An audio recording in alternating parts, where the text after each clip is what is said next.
Hey, Gavax here. So you might have gotten the game for Black Friday, the game being Madden 20, or Christmas, or a little bit later in the year, and you want to know, hey, how should I be catching up to people? Fortunately, it's not very hard to catch up. There's a few places that are a little bit more challenging than others, especially going to solo battles, but that's ahead of us. It's just a little time consuming. If you don't want to put money into the game, I'll show how to go through it, no money spent. It's pretty easy to get up the team required.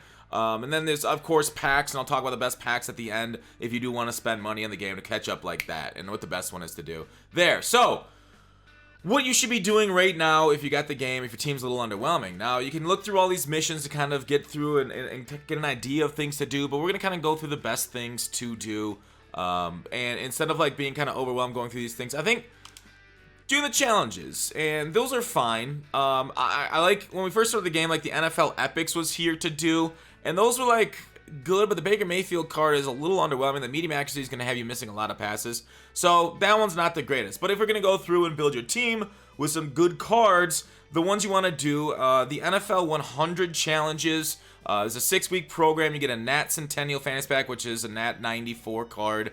So you want to do that. That'll be by the end of December. That will happen. We'll have all those out. Obviously, level challenges, but you have to level up. We'll talk about leveling in a second. The Superstars one, you get a free 89 to 90 overall card. You see, I didn't do all those either. So you got to go up to 145 stars. If you don't know how to do solos, there's a star system that the more objectives the higher, more stars you go for, the more difficult it is, and you can get bonus stars. Not too hard to kind of understand there.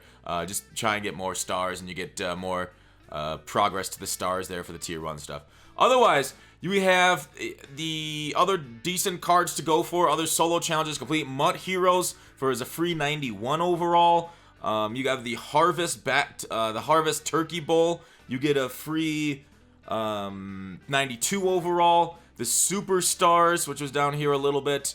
Hopefully I didn't miss it. Superstars is a free 89 to 90. This one was a little earlier in the year. You get the Journey. You can do the Journeys, part 1 for Michael Thomas, who's an 88 overall. He's okay, he's a little slow. Part 2 for a 91 Byron Jones. Or go ahead and do the Gauntlet for a free 89 of your choice. So, Gauntlet, Journeys, MUT Superstars, the Harvest, aka the Turkey Bowl, MUT Heroes, and the NFL 100 solos for those cards. Like the NFL 100 solos, that'll be a few weeks. So just kind of get those done and wait a little bit. You also get power-ups you can sell on the market for a couple thousand coins by completing those very quick ones.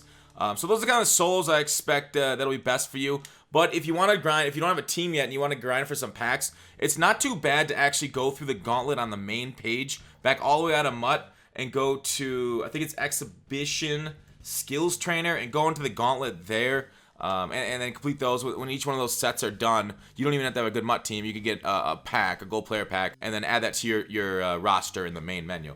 So going forward, you also want to look at the missions for the daily, weekly, and then of course the MUT Masters. The MUT Masters is a top-end card, and it'll stay a top-end card all year as they add more to it. So you really want to look down to the MUT dedication rate here for your daily. So you want to win 2 games a day and purchase a coin pack for 500 coins, the silver pack, to get that kind of daily mission done, as you'll get more coins than you lose in the coin pack. And those coin packs aren't bad. Just in themselves, selling the silver there too. The weekly mission, you want to do this every week too, or at least try and do as much as possible. You gotta to get a pack, fantasy pack. I don't think you need to do all of it, because I never do the solo battle stuff, and I get that 5 weekly activities. You only have to do 5 of them. So I've already done them this week. I already got my pack. So you don't have to do all of it, but there's your kind of weekly, then your daily, and then of course you have your MUT Master, which I've already completed, but you can do through solos, and that's kind of more of a longer grind. I wouldn't worry about MUT Master until you've already done a lot of solos to build your team. So with the leveling, a lot of people are like, well, how do I level fast? Because level rewards are kind of nice. You get to browse the store. There's some decent rewards here, both with coins and where is it? Special offers, I believe. Yeah, right here, these level packs. If you spend money, the level packs aren't terrible to get. But otherwise, coin packs are decent value to an 85 overall for 14,000 coins. Whereas you could sell that card, that 85 overall, for, is it 20,000 something right now? So a little bit of profit there, plus some guys you can add to your team if you don't want to sell them right on the market. But that's kind of what you want to do for leveling. The best solos to do are the ultimate trainers to get level rewards, to get the most XP You want to go through the challenges. Ultimate Trainers. It comes... Where do we go? Ultimate Trainers. So you want to go here under Ultimate Trainers, assemble your team. You'll want to go to Deep Threats, and then do the this or that solo. And then when you finish it, after you play it on 1 star, just hit replay solo and do that over and over again for 110 XP per level. Maybe if your team's a little bit higher, you can go to the MUT Heroes solos for the Booth Breaker, page 1, and then it's 220 XP per replay for the MUT Hero one. But that one's a little bit tougher because the cards are so fast in the MUT Hero solos. So this one, I actually prefer even those lower XP per, it's more consistent. The Booth Breakers right here, and then this, once I go into the page 1 Technicolor commentary. That one's a pretty good one to replay because it's 220 per. So there's your choices for leveling. You'll get a 94 Torrey Holt for that. You'll get power-up passes for that. But that's kind of down the road, and you'll want a little bit more coins before dedicating to power-up passes. So you'll really want to spend a lot of time assembling your team through those challenges, through leveling, that kind of stuff, the missions. You can also watch the daily Madden stream for the silvers in the morning, and then either use those for training or to exchange sets. And most sets, if you're a newer player, you can ignore most of these things as, unfortunately, a bad design decision by the MUT team. Most all sets that are in the game are not profitable, but there's some exception, but it's really not worth it if you're new to the game to focus on sets, as it's really generally not worth your time. But otherwise, if you do get those silvers, put them in the exchange sets. You can try and go for power-ups, or you can just try and sell them off on the market, or use them for training. Generally, selling on the market is going to get the highest return, but it takes a little bit longer, so you can only list 20 cards at a time. So with that, once you kind of get your team up a little bit, you can go into solo battles, grind those a bit. If your team's really bad, I don't think you should be doing the hardest difficulty, as they cheat. They cheat really bad. So don't do like legend difficulty. Try a little bit lower. You'll get lesser rewards. You'll probably won't get top 100 for a while, as people put in many hours a week to get top 100. You can also snipe.